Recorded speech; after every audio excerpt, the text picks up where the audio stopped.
Paper 158. The Mount of Transfiguration. It was near sundown on Friday afternoon, August 12, A.D. 29, when Jesus and his associates reached the foot of Mount Hermon, near the very place where the lad Tiglath once waited while the Master ascended the mountain alone to settle the spiritual destinies of Urantia, and technically to terminate the Lucifer rebellion.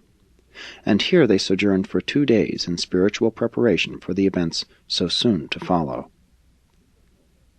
In a general way, Jesus knew beforehand what was to transpire on the mountain, and he much desired that all his apostles might share this experience. It was to fit them for this revelation of himself that he tarried with them at the foot of the mountain. But they could not attain those spiritual levels which would justify their exposure to the full experience of the visitation of the celestial beings so soon to appear on earth. And since he could not take all of his associates with him, he decided to take only the 3 who were in the habit of accompanying him on such special vigils. Accordingly, only Peter, James, and John shared even a part of this unique experience with the Master. 1. The Transfiguration. Early on the morning of Monday, August 15, Jesus and the 3 apostles began the ascent of Mount Hermon, and this was 6 days after the memorable noontide confession of Peter by the roadside under the mulberry trees. Jesus had been summoned to go up on the mountain apart by himself for the transaction of important matters having to do with the progress of his bestowal in the flesh, as this experience was related to the universe of his own creation. It is significant that this extraordinary event was timed to occur while Jesus and the apostles were in the lands of the Gentiles, and that it actually transpired on a mountain of the Gentiles. They reached their destination about halfway up the mountain shortly before noon, and while eating lunch, Jesus told the 3 apostles something of his experience in the hills to the east of Jordan shortly after his baptism, and also some more of his experience on Mount Hermon in connection with his former visit to this lonely retreat. When a boy, Jesus used to ascend the hill near his home and dream of the battles which had been fought by the armies of empires on the plain of Esdraelon. Now he ascended Mount Hermon to receive the endowment which was to prepare him to descend upon the plains of the Jordan to enact the closing scenes of the drama of his bestowal on Urantia. The Master could have relinquished the struggle this day on Mount Hermon and returned to his rule of the universe domains. But he not only chose to meet the requirements of his order of divine sonship, embraced in the mandate of the eternal Son on Paradise, but he also elected to meet the last and full measure of the present will of his Paradise Father. On this day in August, 3 of his apostles saw him decline to be invested with full universe authority. They looked on in amazement as the celestial messengers departed, leaving him alone to finish out his earth life as the Son of Man and the Son of God.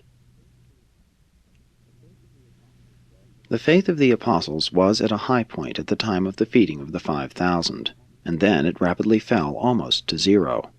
Now, as a result of the Master's admission of his divinity, the lagging faith of the 12 arose in the next few weeks to its highest pitch, only to undergo a progressive decline.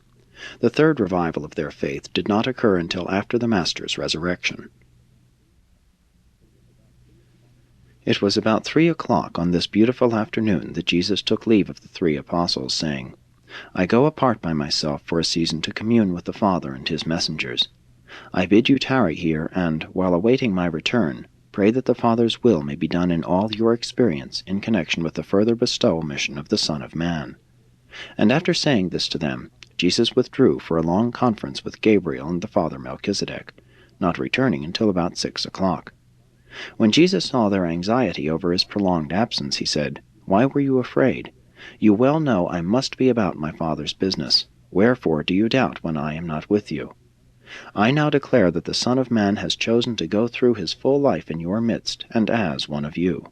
Be of good cheer. I will not leave you until my work is finished." As they partook of their meager evening meal, Peter asked the Master, "How long do we remain on this mountain away from our brethren?" And Jesus answered, "Until you shall see the glory of the Son of Man, and know that whatsoever I have declared to you is true." And they talked over the affairs of the Lucifer rebellion while seated about the glowing embers of their fire, until darkness drew on, and the apostles' eyes grew heavy, for they had begun their journey very early that morning. When the three had been fast asleep for about half an hour, they were suddenly awakened by a nearby crackling sound, and much to their amazement and consternation, on looking about them, they beheld Jesus in intimate converse with two brilliant beings clothed in the habiliments of the light of the celestial world. And Jesus' face and form shone with the luminosity of a heavenly light. These three conversed in a strange language, but from certain things said, Peter erroneously conjectured that the beings with Jesus were Moses and Elijah. In reality, they were Gabriel and the Father Melchizedek.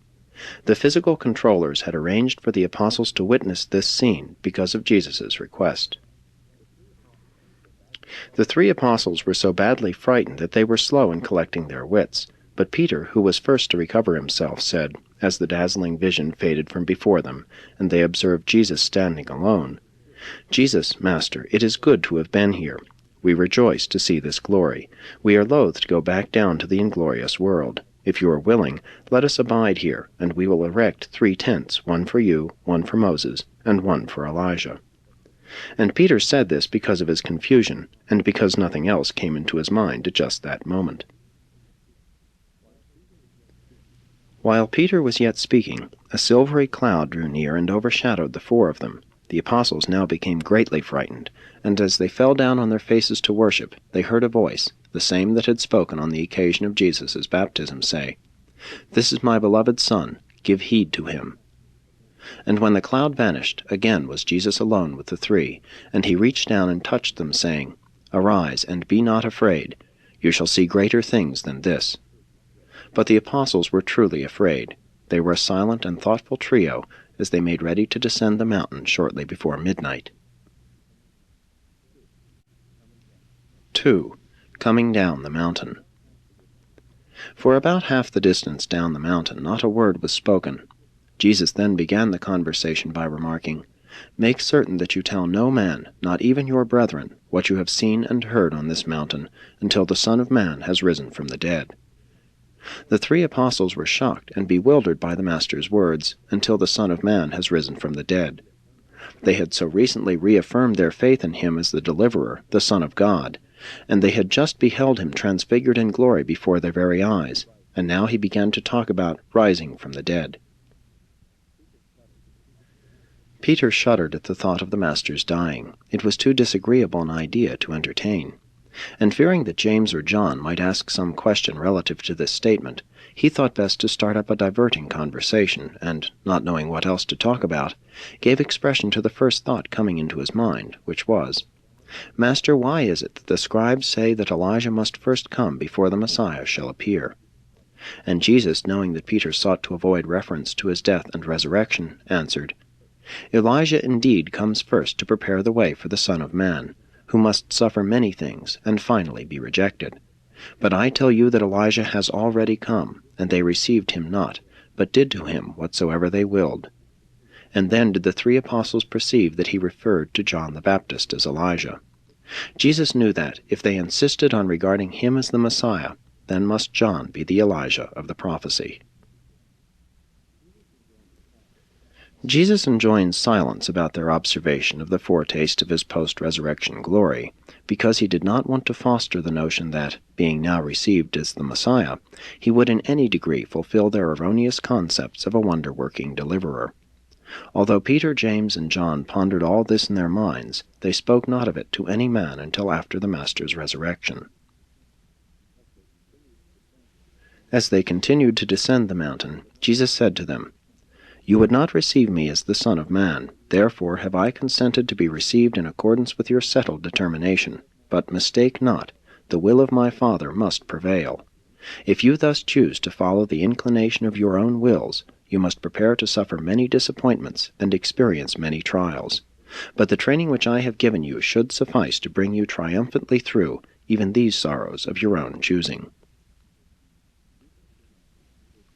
Jesus did not take Peter, James, and John with him up to the Mount of the Transfiguration, because they were in any sense better prepared than the other apostles to witness what happened, or because they were spiritually